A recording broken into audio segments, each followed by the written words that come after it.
చేసిన సీఎం మన ఉప ముఖ్యమంత్రి నిరాశన తెలపడం జరిగింది.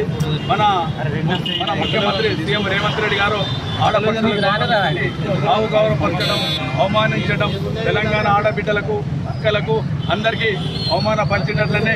ఎందుకంటే మన తెలంగాణ ఆడపడుచులు అంటే ఎక్కడైతే గౌరవించబడతారో అక్కడ దేవత ఉంటుందని చెప్తారు. మన సీఎం గారు అక్కడ అసెంబ్లీలో ఎట్లా చేశారంటే ఒక బస్టాండ్ జుబ్లీ బస్టాండ్ అని అనుచిత వ్యాఖ్యలు చేసి ఆడపడుచులకు అవమానపరచడం జరిగింది.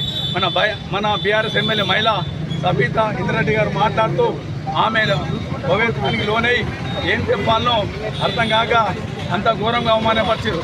ఏదైనా మహిళలకు అవమానపరిచేటప్పుడు సీఎం రేవంత్ రెడ్డి గారు, ఉప ముఖ్యమంత్రి గారు మీరు ఆలోచించిన విషయం ఒకటి ఉందండి. ఏంటంటే మీ ఇంట్లో మీ అక్క చెల్లెలు ఉన్నారు, తల్లులు ఉన్నారు, మీరు ఒక మహిళలకు ఇదే గౌరవం ఇస్తారని ఇక్కడ మన బీఆర్ఎస్ పార్టీని మేము డిమాండ్ చేస్తున్నాం.